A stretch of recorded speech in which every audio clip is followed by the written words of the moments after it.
Dobrý den, vítejte na bedni.cz. Dnes vám ukážu stavbu monolitické opěrné zdi. Obvykle bednění jen půjčuji a školím pracovníky, ale tentokrát mě švagr požádal o stavbu opěrné zdi pro jeho zahradní domek, takže si můžeme ukázat celý průběh realizace. V zásadě jde o jednoduchou rovnou zeď. Jedinou komplikací byla už natažená asfaltová hydroizolace, která se nesměla poškodit. Nebylo tedy možné kotvit bednění přímo do betonu a musel jsem zakládat na dřevěných laťkách, což o něco pracnější. Na připravený základ už stačilo položit namazané desky, přidat další řadu z pásků a zaháknout sloupky. Každý další sloupek zajišťuje ten předchozí a poslední se zajistí klínkem. Takto sestavené bednění by sice odolalo tlaku betonu, ale stěna by nebyla rovná. Proto se k bednění ještě přišroubuje nosník, který zajistí rovinatost a svislost.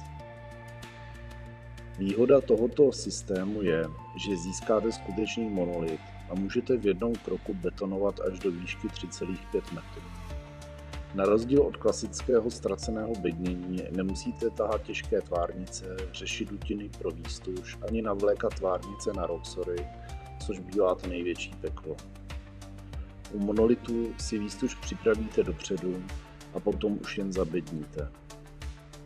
Mimochodem, bednění, které vidíte na videu, je ekvivalent přibližně 3 palet ztraceného bednění o hmotnosti kolem 3 tun.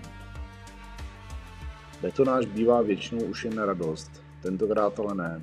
Přijel pumík, zkontroloval jsem papíry od betonu, mix nastavil rameno a začalo se lít. Nalezl jsem prvních zhruba 50 cm, zavibroval a přesně v tu chvíli mi zhratila záda. Je to trochu paradox. Člověk nemusí tahat 30kg tvárnice a stejně si nakonec zablokuje záda nešikovným pohybem při práci s 10kg vibrátorem.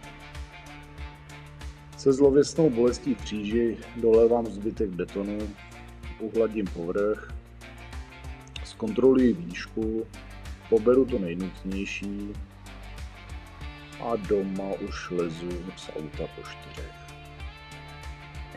Takže na výsledek mé práce se podíváme až v dalším videu.